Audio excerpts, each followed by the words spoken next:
Hello, and welcome back to some more lore no bore with our resident lore expert Joshua. Tonight, I guess we'll be hearing a little bit more about Xerath. Am I correct? That is correct. Boy, I hope I'm correct, because I really feel like the background matches Xerath. Yeah, that would be unfortunate if, one day I just told you the wrong character just to see, because this is more my show. It would be really your production for me. Listen, this time. It can be your show when you make the backgrounds, okay? Okay, that's fair.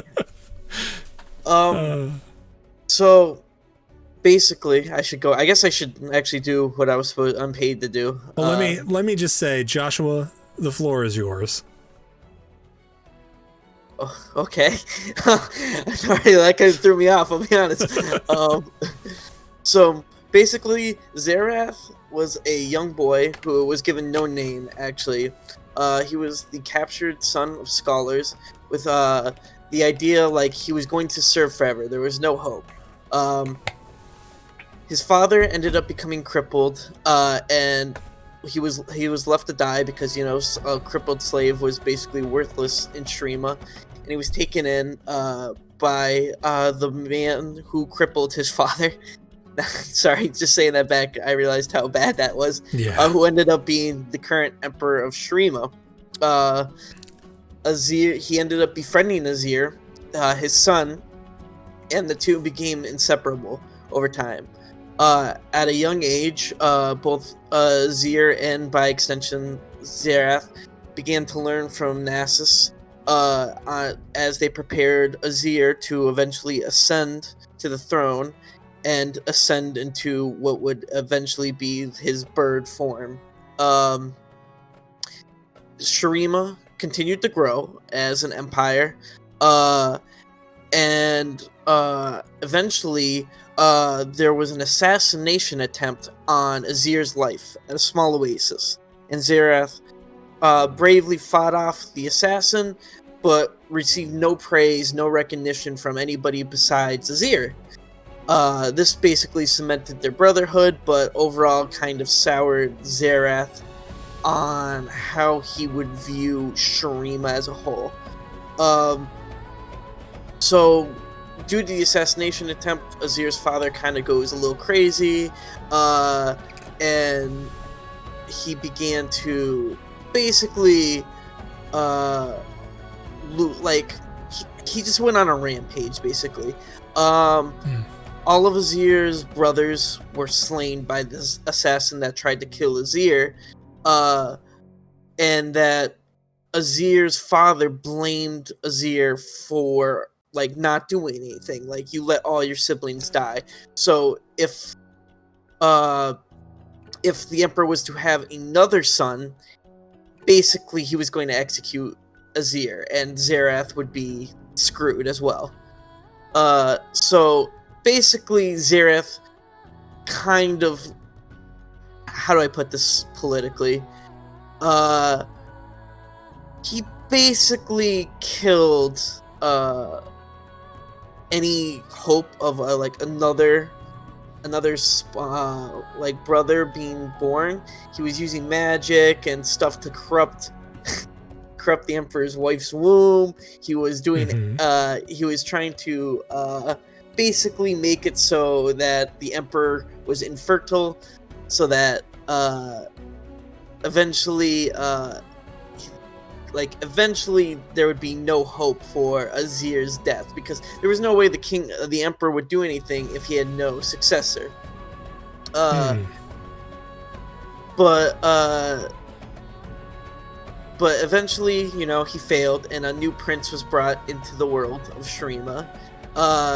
And Xerath's plan was to use his magical powers to summon elemental spirits of the deep desert to create a terrible storm, and he also rained bolt of electrical lightning down on the queen's chambers, killing the queen and her newborn son. That's nice. Yeah. Xerath then burned the emperor and his guards to charred remains of ash, And basically that's how Azir became emperor. Nobody really knew the extent of Xerath because there were no survivors. But basically, this was Xerath's idea of like, I'm going to get Azir to emperorhood so that he will free the slaves. Like, and so then I just want to make sure of something. I might have missed it. This is before he's ascended, right? this is before they're ascended. Both So of them, yes. he knew magic? He did. He went to Nasus's library, which is basically a massive library that held all the known information in Shurima. And he snuck in, he broke in, whatever you'd like to call it, and he was learning magic secretly. Okay. So basically Harry Potter, got it. Yes, he was Harry Potter. Okay. Now I'm following. Yes. But as Azir became new emperor, he was waiting for him to end slavery so that he could be free.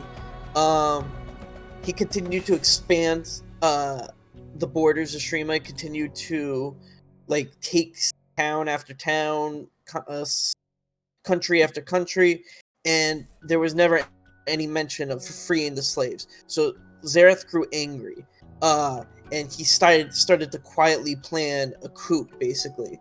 Renekton was chosen. Renekton's story was that he wasn't picked by the Sun Priest. He was a normal person that ascended.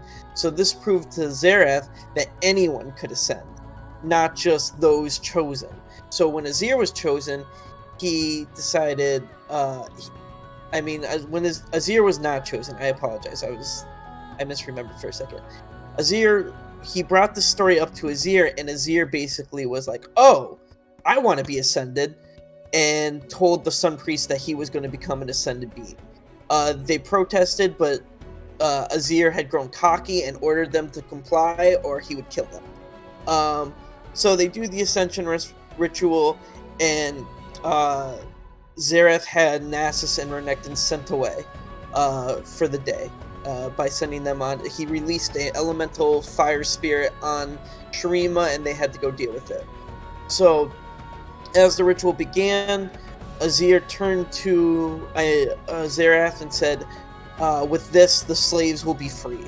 And Xerath kind of mentally broke in that moment because he had realized his brother had not betrayed him and that everything he wanted was now going to happen.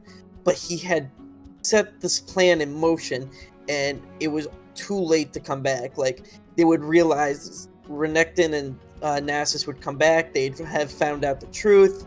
They were going to punish him. So the only way to survive now was to betray Azir. Too much of the plan was now too dependent on Azir's death.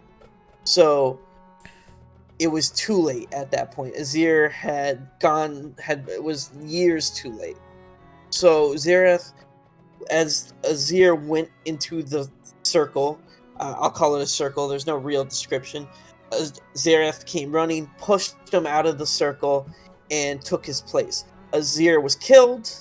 I'm putting that in air quotes for those of you who can't see me. Which is everyone. But Azir was killed, and Xerath ascended. But he ascended in such a way that it basically caused the destruction of Shurima, and basically caused the fall. This would lead to the kingdom collapsing, the creation of the Darken. Everything was burning. The only thing still standing was Azir, a being of pure blue energy. Renekton and Nasus rushed back home only to find this creature, and they tried to trap him in a sarcophagus that with blessed chains and powerful sigils of binding. Sadly, that didn't really work. He was so strong, he broke through, and that is actually how he has the armor on him, is actually the remains of the sarcophagus.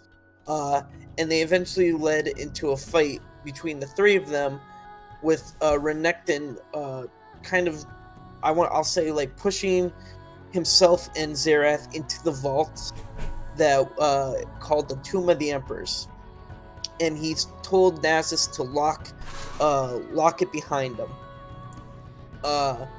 Nasus didn't really. Yeah, Nasus didn't really want to, but Nasus could see no other way, so he did as he was told. And for countless centuries, I was gonna say next 1,000 years, but I realized that would probably be an undersell of how long it really was. It was just Xerath and Renekton unable to kill each other, and Xerath would whisper in Renekton's ears that Nasus was the one who came up with the idea. It was all Nasus's fault, and he basically drove him crazy. So then, jump forward into present time, where the door is opened by Sivir and Cassiopeia, and the door opens. Sivir's bleeding out on the ground. Cass is now a snake monster, and Renekton comes roaring out and running to go find Nasus, whilst Xerath is laughing, now believing he should be the Emperor of Shurima. So they both escape into the New Sands, and he's looking for something called the Heart of the Desert to regain his strength, because the world has changed so much since his imprisonment, but he has so much power now. He's actually probably the strongest character in the lore, that he is now looking to conquer the entire world and become a god. And that's Xerath. Now it's starting to sound a little bit more like X-Men Apocalypse. A little bit. But it's cool stuff, man. And so, to be clear, Sivir was probably having a really bad day. Yeah, Sivir was not having a great one. So Sivir is, I guess had a fight with Cassiopeia, I'm assuming. Yep. Snake monster, and then, the door opens, and then a giant crocodile ran out and probably trampled her or something while she was bleeding out. And then some blue dude's laughing. Yep. And she's like, I don't think this day can get much worse. Yeah, that's basically how it goes for Sivir. Yeah. Well, I think she should have used her spell shield earlier. Probably, but she's bleeding out on the ground, and does she live? She lives? She does live, and that is Azir's story. Azir is resurrected thanks to Sivir, and he saves her, and she completes his ascension. I see. Well, I was going to ask how Azir becomes a bird, but it sounds like it's a whole other story. It is. It's a whole other story that we'll have to go over some other time. I just want to know why all of them are animals except for Xerath. Xerath's ascension was so powerful that he basically surpassed any other ascension before. He just turned into energy? Yeah. Oh, that's cool. That is very cool. I like it. I have to say, this background's a little bit mesmerizing. It is. It's very pretty. I really like it. I don't know. I feel like there's a lot of story here, but a lot of it is going to coincide with other stories, so I don't want to go too far into it. Yeah, Shurima is very intertwined. Shurima and Ione are very intertwined with each other. So within their own stories, not with each other. They have nothing to do with each other. So did Renekton ascend at the same time as Xerath? No, Renekton ascended hundreds of years before, but his story had been told to everyone because it was such a famous story. So how did they both survive for thousands of years? Was Renekton already in there? But you said he wasn't, right? No, Renekton and Xerath got trapped into the tomb together. But they weren't ascended then? They were ascended after Renekton had already ascended, and Xerath had just ascended when that had happened. Oh, okay.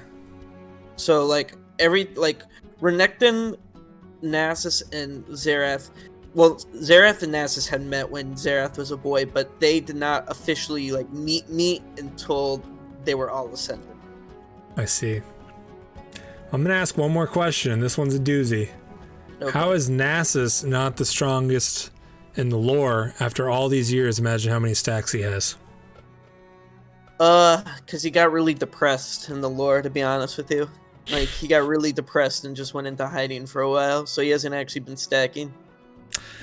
Well, that's just sad because, you know, it could just bring it all to an end, but... Yeah. You know? I don't know. I mean, again, I don't want to get too into the other stories because I like to hear the stories for what they are, and I think it's more interesting to, when you get to hear the other side of things and you're like, oh, and that's how it connects. I don't want to ruin that feeling for anyone, so I don't want to get too far into it, but I have definitely enjoyed this story, and thank you very much for telling us. Is there anything that you want people to leave with the impression of Xerath with? If you could just think of like one phrase or whatever, like what is like the number one thing people need to know about Xerath? If you ever promise to free the slaves, you should probably do it. You hear that, Diana? So, all right.